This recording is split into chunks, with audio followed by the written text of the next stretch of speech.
మొన్నటి దినం విజయవాడ పట్టణంలో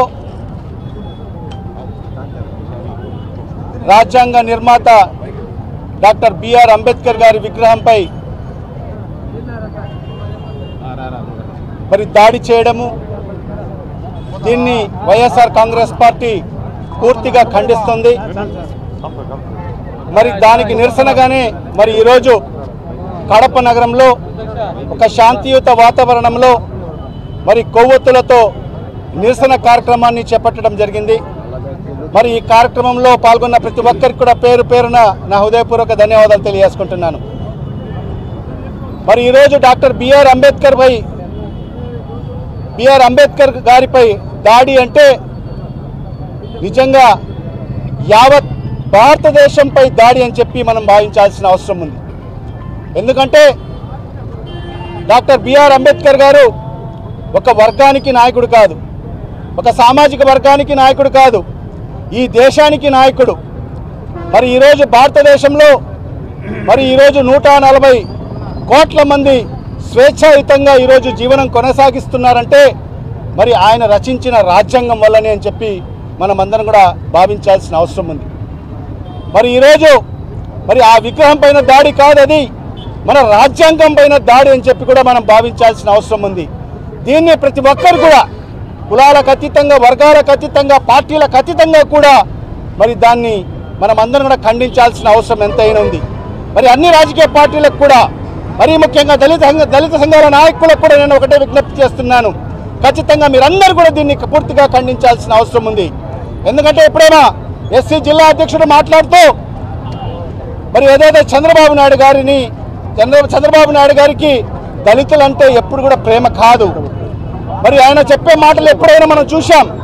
ఎవరైనా దళితులుగా పుట్టాలని కోరుకుంటారా అని చెప్పిన వ్యక్తి చంద్రబాబు నాయుడు. మరి అదే కాకుండా మరి ఎన్నికల ముందు ఏదైతే ఆ విగ్రహ ప్రతిష్ఠ చేసిన తర్వాత మరి తెలుగుదేశం పార్టీకి సంబంధించిన కొందరు నాయకులు, మరి విజయవాడ పట్టణానికి సంబంధించిన కొందరు తెలుగుదేశం పార్టీ నాయకులు కూడా మాట్లాడిన మాటలు కూడా మనకందరికీ కూడా ఇప్పటికే గుర్తున్నాయి. మా ప్రభుత్వం అధికారంలోకి వస్తే ఖచ్చితంగా ఆ అంబేద్కర్ విగ్రహాన్ని తొలగిస్తామని చెప్పి కూడా వాళ్ళు చెప్పిన మాటలు ఇప్పటికీ ప్రజలందరూ కూడా గమనించాల్సిన అవసరం ఉంది. ఆ కుట్రలో భాగంగానే మరి మొదటి విడతగా ఈరోజు శిలాఫలకాన్ని వాళ్ళు ధ్వంసం చేయడం జరిగింది. మరి దీనికి చూసుకుంటే రాబో రోజుల్లో మరి ఆ విగ్రహంపై కూడా దాడులు జరిగే పరిస్థితులు ఉంటుందని చెప్పి కూడా ఈ సందర్భంగా నేను తెలియజేసుకుంటున్నాను. మరి ఇలాంటి పరిస్థితిలో మరి చంద్రబాబు నాయుడు 2014లో ఆయన ముఖ్యమంత్రి అయిన తర్వాత మరి విజయవాడ పట్టణంలో మరి అంబేద్కర్ గారి 125 అడుగుల విగ్రహాన్ని ప్రతిష్ఠిస్తానని చెప్పి ఆ రోజు మాట చెప్పడం జరిగింది. మరి మాట చెప్పి ఏదో విజయవాడ ఏదో మారుమూలన ఒక ప్రదేశంలో మరి అక్కడ ఆ విగ్రహాన్ని ప్రతిష్ఠిస్తానని చెప్పడం జరిగింది. కానీ ఆయన ముఖ్యమంత్రిగా 5 ఏళ్ళు ఉన్నా కూడా మరి ఏనాడు కూడా ఆ విగ్రహాన్ని ప్రతిష్ఠించే కార్యక్రమానికి ముందుకు తీసుకెళ్లలేదు. మరి ఈరోజు 2019లో మన ప్రభుత్వం వచ్చిన తర్వాత అధికారంలో జగన్మోహన్ రెడ్డి గారు ముఖ్యమంత్రి అయిన తర్వాత మరి డాక్టర్ బాబాసాహెబ్ అంబేద్కర్ గారు మరి ఏదో మారుమూల ప్రాంతంలో ఆయన విగ్రహం ఉండకోకూడదు. మరి ఈరోజు రాజ్యాంగాన్ని నిర్మించి మరి ఈరోజు 140 కోట్ల మందికి మరి ఈరోజు న్యాయం చేసిన మరి ఆ మహోన్నతమైన వ్యక్తి యొక్క విగ్రహాన్ని మరి విజయవాడ నడిబొడ్డులో ఉండాలని చెప్పి భావించి మరి ఈరోజు 20 ఎకరాల స్థలంలో మరి సుమారుగా 400 కోట్ల రూపాయలు వెచ్చించి మరి డాక్టర్ బిఆర్ అంబేద్కర్ గారి దేశంలోని అతిపెద్ద 125 అడుగుల విగ్రహాన్ని మరి ఆయన ప్రారంభించడం జరిగింది. మరి అవన్నీ కూడా తెలుగుదేశం పార్టీ నాయకులు, పచ్చ చొక్కాలు తొడుక్కున్న నాయకులు అవన్నీ కూడా జీర్ణించుకోలేకపోతున్నారు. వాళ్ళకి 5 ఏళ్ల కాలం అవకాశం వచ్చినా మరి వాళ్ళు ఎలాంటి అంబేద్కర్ గారి మీద ప్రేమ కానీ మమకారం కానీ చూపలేదు. మరి అది జగన్మోహన్ రెడ్డి గారు వచ్చిన తర్వాతనే మరి కార్యరూపం దాల్చిందని చెప్పి మరి దాన్ని ఏదో రకంగా సమాప్తం చేయాలని ఒక కుట్రలో భాగంగానే మరి ఈ దాడి జరిగిందని చెప్పి మేము పూర్తిగా విశ్వసిస్తున్నాం. ఎందుకంటే అంత నడిపట్టులో ఉన్న విగ్రహాన్ని మరి కొన్ని వందల వేల మంది ప్రతిరోజు మరి దాన్ని సందర్శించుకోవడం జరుగుతుంది.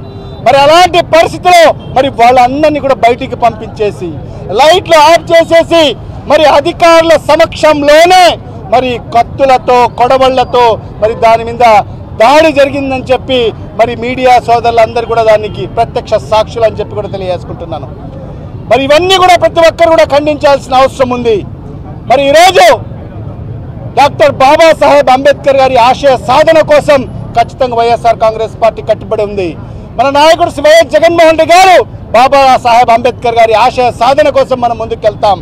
మరి ఈ సందర్భంగా ఖచ్చితంగా ఎవరైతే ఈ దుర్ఘటనకు పాల్పడ్డారో వాళ్ళను వెంటనే శిక్షించాలని చెప్పి కూడా ఈ సందర్భంగా డిమాండ్ చేస్తున్నాం.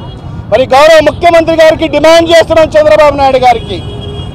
మరి ఇప్పటి వరకు అధికారంలో ఉండే ముఖ్యమంత్రి కానీ ఉప ముఖ్యమంత్రి కానీ తెలుగుదేశం పార్టీ నాయకుడు ఎవరు కూడా దీని మీద స్పందించిన పరిస్థితి. అంటే మీకు దళితులు అంటే అంత చిన్నచూపా?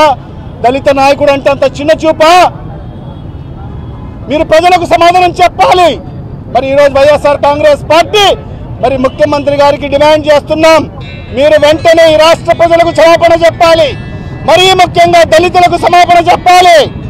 లేకపోతే ఖచ్చితంగా రాబోయే రోజుల్లో పెద్ద ఉద్యమాలు చేస్తామని చెప్పి కూడా ఈ సందర్భంగా తెలియజేసుకుంటున్నాం.